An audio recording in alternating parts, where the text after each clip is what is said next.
Hello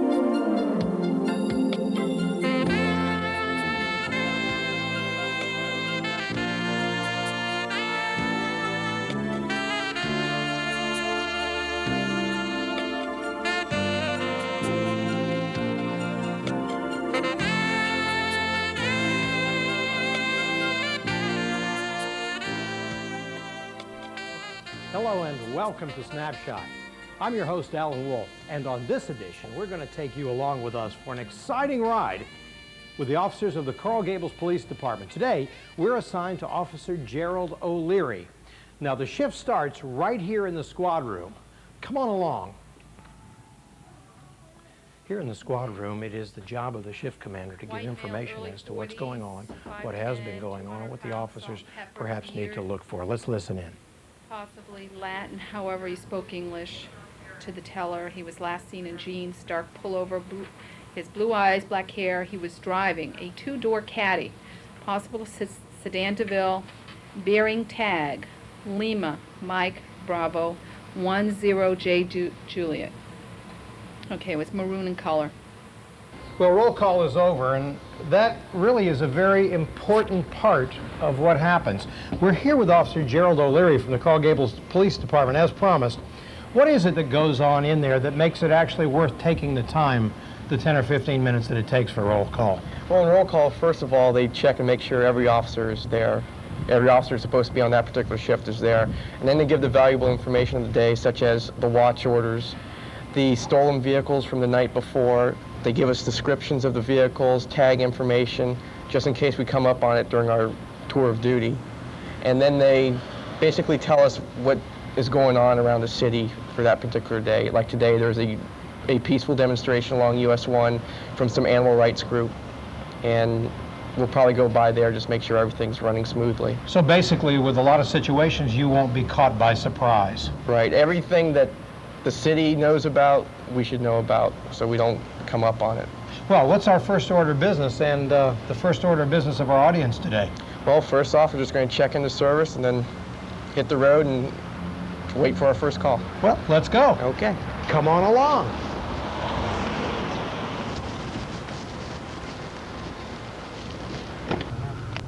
.383. 383. 09 vehicle 785. I'll have 2 unarmed observers. Just 1541 Coral. Okay, what did you just do? I checked into service. I advised them what car I was in, and I had 2 unarmed observers with me. Okay, now, obviously here we have a citizen needing some help, and that's part of your job.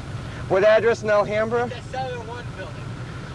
Go around the traffic circle. You're going to go north on Ponce, across Miracle Mile. It'll be the third light, and Third light past Miracle Mile? the third light past Miracle Mile, and the Cellular One building is in this big gray building next to Delta Airlines. Can't miss it. You have to look for the Cellular One, but you can't miss the building. All right, thanks. Okay. Okay, one of your jobs really being so visible out here is assisting people just finding their way around. That's very important, as we have found out with some of the unfortunate tourists That's who true. have visited. It's really important to know where you're going. Right, and the way the city of Coral Gables is set up, it's not a numbered system. They're all names, so it's very confusing if someone's not familiar with the area.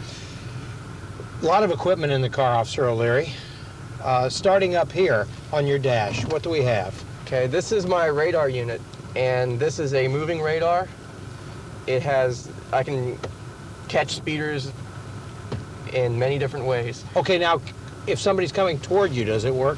Yes, if I'm moving and someone's coming towards me, in this window here, it'll display my speed. And this window here will display the other person's speed. So apparently it calculates the difference between the two and Correct. displays it. And then, of course, here you have something that we're seeing the back of. This is just another light on the dash of my car. It's a strobe light, just a white light and a blue light, and it produces a brighter flash that catches people's attention a lot quicker than my overheads or my headlights. And over here we see something connected to your display unit. Right, this is the actual antenna unit for my radar. This sends out a signal and receives a signal. It sends out 2 different signals. One signal will clock how fast I'm going. The next signal will clock how fast the target vehicle is going. Is there a requirement to have these checked every so often? Yes, every 6 months it must be calibrated, and we send it back to a certified service center that calibrates it. and the last calibration date was the 6th of April, 1994, and I'm good until the 5th of October, 1994.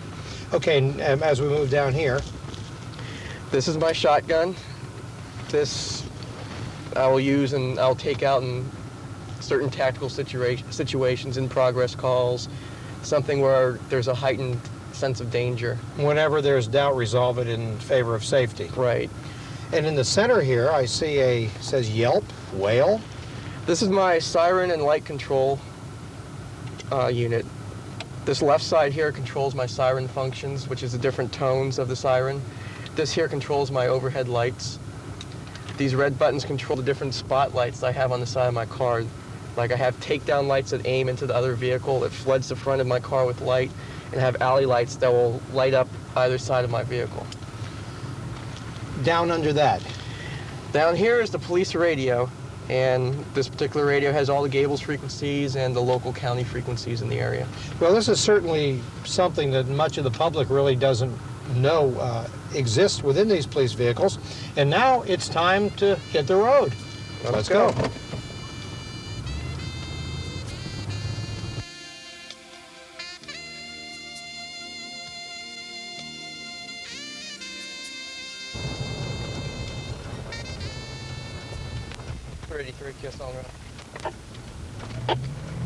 Okay, Officer O'Leary, we just had a very unusual call, I would call it. What's going on? The City of Miami requested the male subject other emergency than white Latin male trying to enter through the front window. assistance to a burglary in progress. It's domestic related up on Lejeune Road. There's city units are coming from a distance, so they're requesting our assistance. So we are officially on an emergency response call at this Right, we're on point. a 2 signal, which is lights and sirens at intersections at our discretion. Basically, we want to get there as quickly as possible, but we don't want to let the subject know that we're en route. And we also certainly want to make sure that everybody is safe along the roadway. That's right. Well, we're headed there now, and we will take you in the audience along with us.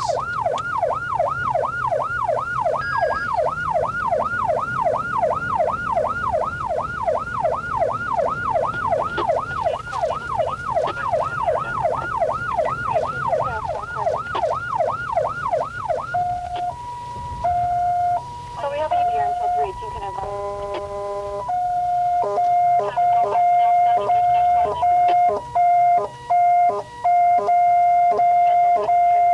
No one pays attention to us. This is a big problem, is it not? I notice that people are not pulling over for an emergency vehicle. Is this a common problem? Yes, it is. What would your advice be to the public when they see these lights and hear the siren? That we are basically responding to a very dangerous type call, and we need to get there as quickly as possible to assist. And if they could please yield like they're required to let us get by. Right now, they're slowing us down. They just took up 10 seconds of our time back there. Yeah, it's incomprehensible to me that the person driving that van, for example, did not hear this siren, because it is loud and the lights are visible.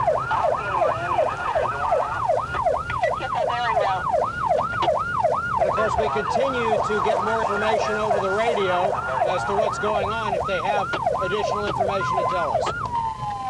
383, you can run a routine. KSL Segovia and Biltmore now. 318, you want me to run a routine also? Well, what happened is the other officer just slowed us down to routine, which means we're no longer in emergency mode. So apparently it's not as dangerous or is not in progress anymore. But of course, I guess that these disturbance calls can certainly escalate immediately when emotions are involved. You have to always be aware of that. Right.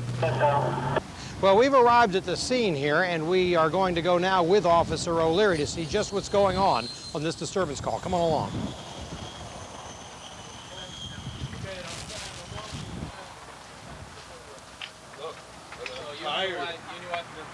Yeah, me and my wife have been arguing. You know, and like today, I went to work, and next thing I know, she's dropping my grandmother off at the office. Okay? And I come home I come home now, I'm gonna open up the side door. This is the side door key. I come to open the front door doesn't open. What's going on here? So I just have to assume that there's nobody here because her car's not here. So I start combing in through the window. Alrighty? Because for what reason she changed the locks, I can't say. For this If you look reason or over for here that to reason, my I can't. left, you'll see where the window has Okay, been there's broken. been no This fighting, is no apparently a very good. Well, there's serious been domestic verbal fighting. situation. Let's listen. You're like you busted the window, you push out the screen. Yeah, because I heard her, and my son looks through the window. My son can open this door standing on the couch. I told him, Nolito, open the door. She yanked him. I saw when she yanked him, and then, I went like, what's going on? I'm not a saint, I'm nothing like, but it's like, I come home and here's my clothes. I mean, I don't know what the hell's going on here. Where's your wife at? I have no idea. ¿Dónde está Olga? She said she went to do some groceries and some shopping.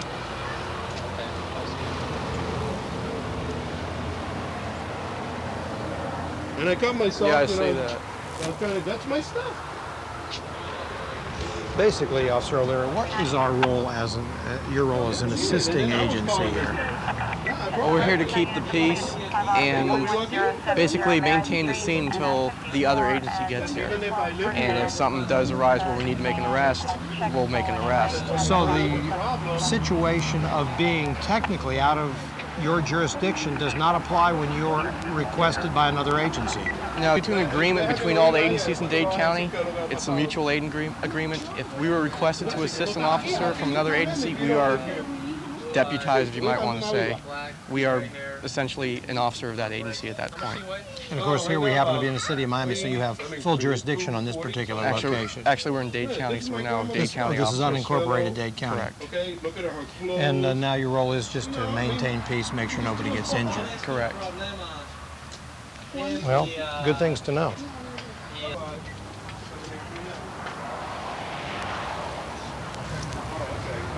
Not in trouble for a long time. Disregard them.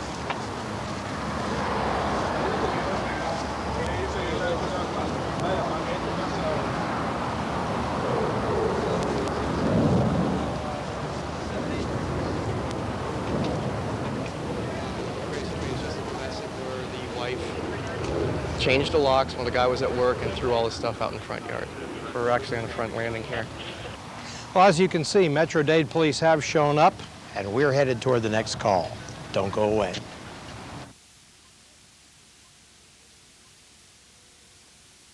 The air dances with the waters, which brings the rain that feeds the land, that is home to the animals. All life dances together.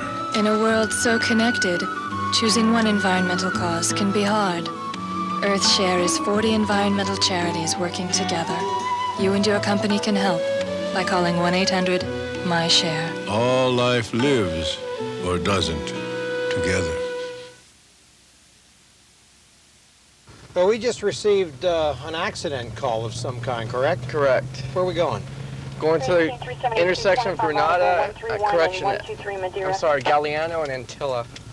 A car hit a pole, and there's no injuries. And we were dispatched routinely on this. Right. What's the standard operating procedure when you arrive? What was the first thing you do on an accident call? First, I gotta make sure that I block all traffic so I don't cause, so there isn't another accident. Then I check on the injuries, if there are any injuries. After that, I just get all the necessary information for the report and document the report, and if I have to charge somebody, I'll charge them.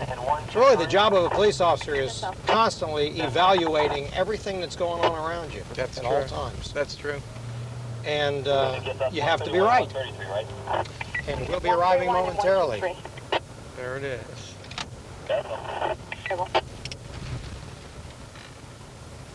383 arrival. 383, 1720, Crable. The car has obviously hit a pole. We've arrived on the scene. Let's take a look at what's going on. Okay, I don't speak any Spanish. What happened? Just came around the corner? 1721, Crable. Oh, it's my car. It's your car? Yeah. 363, 390, QSY. 390. Yeah. You have your license and registration? I'm holding a 25 in the north end reference. No units. You want a report, right? Aragon, For your insurance, Rapido, right? Gyros of Florida. Okay. And jet line It's up to you. 323. Okay. Okay, I need your registration, your insurance. Yeah. last 363 is determined. So he wants you Glenn, to come around here and take a look at that. 313, show me a 9, QSK. 313, 1721, and a 25 audible, 205 air gun. Pretty substantial amount of damage there as far as repairs. It's not really go. drivable. He's lucky. Rapid O Gyros of Florida. CAC, there's a male on the premise without a code. Had he had an airbag in there, would that have been sufficient damage to activate it? It could have been.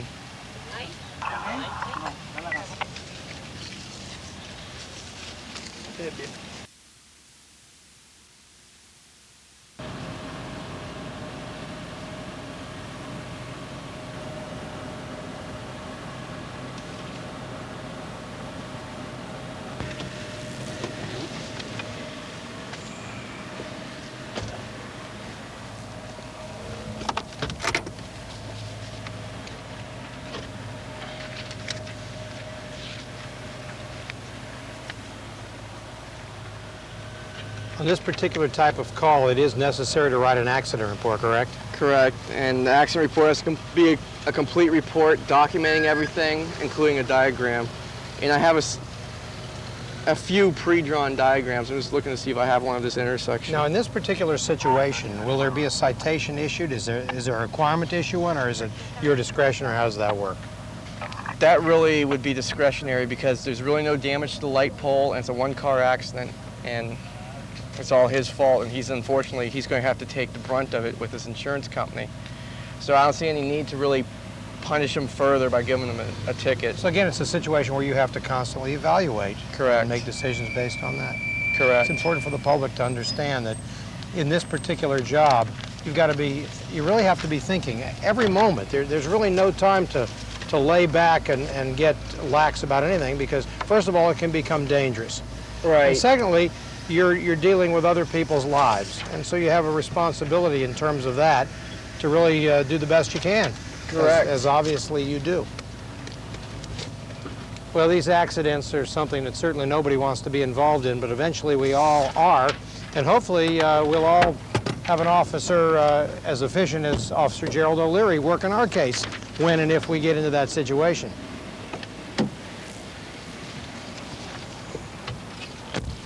We're obviously responding with fire rescue here to a call. What's going on, Officer O'Leary? It's a sick or injured person call. Someone who's having heart problems. What is generally the function of the police department in these situations? Yes, Stand by here while Officer O'Leary communicates with the dispatcher. Let's listen. KSK. Can you put a parking ticket on a vehicle that has a tag, but the tag is not assigned to the vehicle?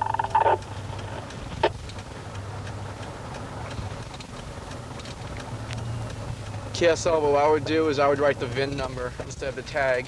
Therefore, that way it'll go to the owner of the vehicle. What's actually the function of the police when you're responding with fire rescue to one of these calls? We're there for the protection of the 334 Loud Music, area of Cortez and Majorca. 1200 Salzada. 34 Loud Music, area of Cortez and Majorca. Complainant is Mike Ward, calling from 1807 Cortez. He wants to be contacted, 2019. I'll send you first available. KSL. Okay, we've obviously just been dispatched on a call. What is the nature of that call? We've just been dispatched to a loud music call. What actually is the law about music that can be heard over a distance of a couple hundred feet? Ponds. The vehicle was seen southbound on Ponds as this occurred. 3307 to 34 and take the 18. KSL, I'm another gonna go one. shoot down Ponce real quick to look for that vehicle. Is it a 4-door or 2-door BMW? 2-door. KSL, show me on the delay looking for it in the area. GSL. 2021 Crable. Okay, we have just received a call, an 18. What is that all about? That's a hit and run. Going north on Ponce. And where did this occur, and what's the circumstance around it? All we got You're going to check the area north as on a Ponce description River? is it's a black BMW and occurred at the 800 block of Ponce de Leon, and the vehicle was last seen going south on Ponce. Were there any injuries? No. So what we're doing right now is we're going to quickly check the area. There's another unit coming north on Ponce from Bird, and when we meet, we'll turn around and go back to the call. Well, after a search for the hit-and-run vehicle, we were unable to locate it. We do, however, now have the victim. Come on over here, let's take a look at the damage, and let's listen in on Officer O'Leary. What did you see? Hit and run. Okay, but did you get a license plate or anything? 22-235 Angela, number 8. Okay. Okay, hey, could you tell me if it was a 318 or 325? It was a BMW. Light gray in color. Tag is dark, Papa Lima Golf. Kind of like 18 Delta. purplish It was taken tinted within the windows last type 3 movie. hours. And then on top it had one of those plastic covers. Mm-hmm. You know that they For the sunroof? for the sunroof, yeah. Absolutely. It's a shame because I mean that's such a beautiful. It's a brand new car. It is a beautiful. I mean I was shocked today when I saw your car, on the side. How old is this car? Excuse me? How old is the car? Months. Very good. No, how old is it? You don't even have it for 2 months. No. 4 months. Almost Yeah, new. 4 months. What a shame. Okay, I'm gonna need your registration, your insurance. I'll just fill out some information for you. 09, show me 09, CM. You know what I told Pat?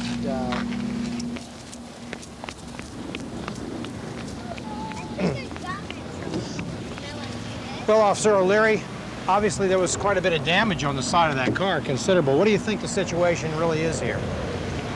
Well, he was properly parked, and what happened was, according to the witness, someone came flying around the corner a little too fast and crashed in the car and took off. And didn't bother to leave any information or anything. Okay, now should that person be apprehended, would they be arrested on the spot? They can be. What they did is a criminal offense, which is leaving the scene of an accident. And they can be arrested for it.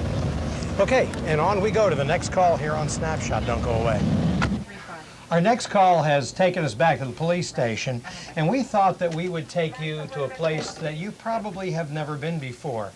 We're in the communications division here at the Coral Gables Police Department, and with us today is Sergeant William Armstrong, who's going to kind of show us around the facility. Sergeant, thank you so much for being with us. My pleasure.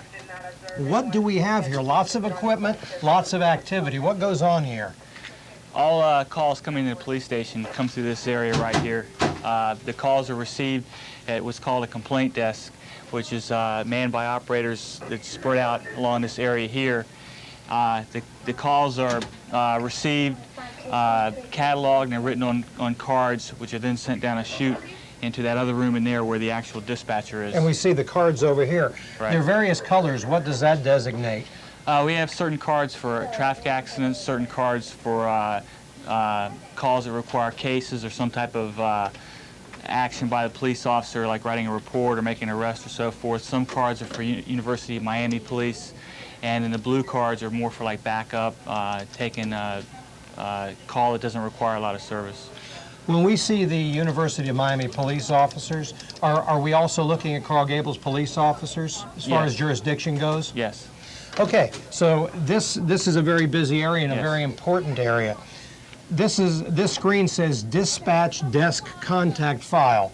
What kind of information goes there? This is a computer that's on a network in the entire station, and it has different programs that are basically used by different sections of the department, and we use the communications menu on the computer, and we can quickly reference necessary information for bank alarms, other emergency contacts for different businesses, and emergency contacts for things like domestic violence or courts or anything that you can think of more or less that you could get from information we have on that computer. Also phone numbers and references for other police agencies and police officers within the department. Now this screen here is the one that we cannot show our audience when there's something on it. Right now it's blank. What happens on this monitor? Whenever a 911 call comes into the police department, when we pick up the receiver of the phone, it prints out on the screen the address, the phone number, and the subscriber information at that residence. Very much like the caller ID systems, except it's more complete. Correct. Okay, the next room we're going into is actually the dispatch center, I understand. Correct. And we're going there now, so let's go. 10131? 2nd Street.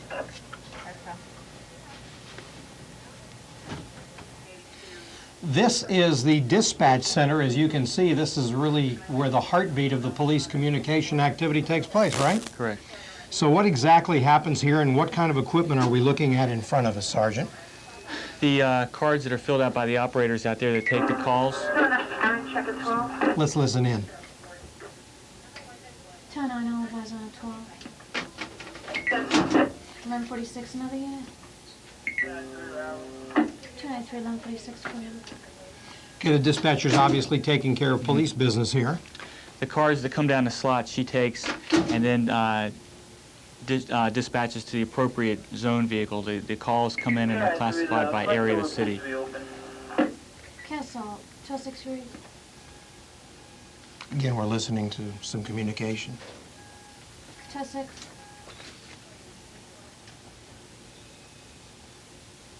She also has the capability of speaking with other police agencies. We have intercity radio here as well as out there, so we can communicate with all other agencies in Dade County. Let's listen in again. LPC 23 Bravo. Castle, 209, 23. 26. 1147. Dispatch 65. Charlie 23 Bravo. Negative. Lima Papa Charlie 23 Bravo. 147. She's communicating with the telecommunications operator in the back, who then will run that license plate to find out who it belongs to. So the officer can immediately have information as to who may be in that car. Correct. How long does that usually take? Is it real quick? Sometimes less than just a few seconds, and sometimes around a minute. Amazing. This intercity radio you're talking about here, just exactly how does that work? We have a console out there as well as in here. Yeah, there's going to be carried. I'll take the signal. And bolos are passed from agency to agency. Those are be on the lookouts for. Correct. And anytime there's an inter-city operation, whether it be like a car chase or looking for a subject in another city, we can communicate with their dispatchers. Well, this certainly is a very, very interesting place to be, and as you can see, it's a very busy place to be. Sergeant, we thank you very much for showing us just a snapshot of what's going on here. We thank you for joining us on this edition of Snapshot. Until next time, I'm your host, Alan Wolfe, reminding you, keep your focus right here on Snapshot. We'll see you then.